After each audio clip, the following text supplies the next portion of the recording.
បាទជំរាបសួរថ្ងៃនេះខ្ញុំមានអ្នកជំងឺម្នាក់ទៀតហើយដែលនៅគាត់មានបញ្ហាជំងឺថ្លើមធ្ងន់ធ្ងរពេលថាធ្ងន់ធ្ងរហើយនេះគាត់ឲ្យឯកសារមកព្យាបាលផ្ទះខ្ញុំគាត់ទៅពេទ្យយូរខែណាគាត់ក្តៅក្នុងហ៎ហើយពេទ្យឆ្លើយថាម៉េចទៅពេទ្យឆ្លើយថាថ្លើមធ្ងន់ធ្ងរហ៎កំណត់ធ្ងន់ធ្ងរហ៎ហើយ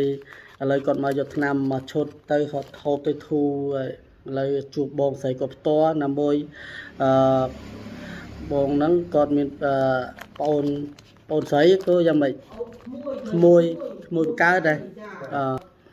ជាជំងឺថ្លើមដែរជីឲ្យបើប្រាប់តគ្នានេះបញ្ហាថ្លើមគាត់មានរោគសញ្ញាអញ្ចឹងហ្នឹងហើយសួស្ដីបងនៅខេត្តណាស្រុកណាដែរនៅមុលហ៎ឈ្មោះអីដែរឈ្មោះរឹកប្រសល់អញ្ចឹងហើយក្មួយស្រីឈឺថ្លើមអីថ្លើមប្រភេទអីវាថាវាថ្លើមចេញទឹកវាចុះវាមិនតន់ទឹកចេញទឹកគាត់ស្អៀតក្នុងធុងហ្មងអូណែនហប់ថតពេលថាมันអាចផក់ឆ្នាំខ្មែរបានទេអញ្ចឹងយកវិញ្ញាណមកខាងដល់ទៅផ្ទះតាតែតក្តាននោះជាចាបាទផក់មកកញ្ចប់ដបងដល់អស់មកកញ្ចប់ទៀតវាទៅថតអត់ឃើញអីទេរៀបឆាញ់វាថាគឺថាពេលថាបានឆ្នាំថាផក់នោះបាត់ជឹងហ្នឹងអត់ឃើញមកសំឆ្នាំអីសោះទេបាត់តែខ្ញុំផក់ឆ្នាំតែក្តានហ្នឹងហើយតែក្តានដល់ជា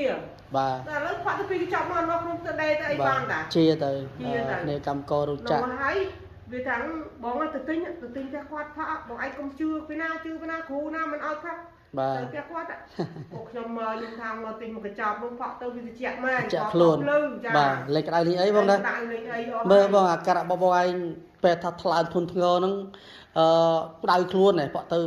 ក្តៅខ្លួនដែរលក់ហ៎ក្តៅនៅក្តៅផ្លេងទៅក្តៅស្ទិញគេលក់ទៅជាក់ហើយថាហើមទៀតខ្លួនហើមសាច់ឡើងស្លេកអស់ណាអត់មែននេះទេអត់ហើមទេគាត់ថាថ្លើមនោះធ្ងន់ធ្ងរហើយมันអាចព្យាបាលខាងខ្មែរបានទេយើងពេទ្យគាត់ថាវាធ្ងន់ធ្ងរហើយมันអាចព្យាបាលឆ្នាំខ្មែរបានទេមិនផឹកទេណាអញ្ចឹងប៉ុន្តែឥឡូវអ្នកជំងឺម្នាក់នោះពេទ្យនិយាយថាមិនជាទេខាងខ្មែរឥឡូវជាហើយឥឡូវ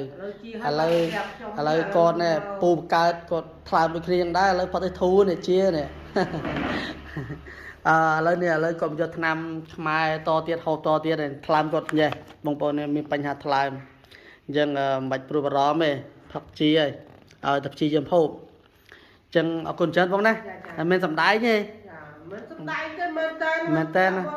តែខ្លះគីឡូយើងសម្ដែងអីហ្នឹងទៅណាសម្ដែងយើងមកថតអីណាផនទៅពុតខកអញ្ចឹងណាអញ្ចឹងថ្នាំខ្មែរចំតន់អស់ពីឆ្នាំផងឥឡូវនោះបាទអញ្ចឹងថ្នាំខ្មែរក្មួយស្រីកើតជាពិតកើតមែនណាហ្នឹងហើយខ្ញុំលើកម៉ូតូនេះធ្វើបាទអីសំបាទអរគុណច្រើនអញ្ចឹងបាទសំណាក់បងប្អូនណាដែលមានបញ្ហាជំងឺថ្លើមធ្ងន់ធ្ងរអាចមកលោកគ្រូក្តានបាននៅឃុំមានសពច័ន្ទសុខព្រាំងខេត្តព្រៃវែងបាទសូមអរគុណច្រើន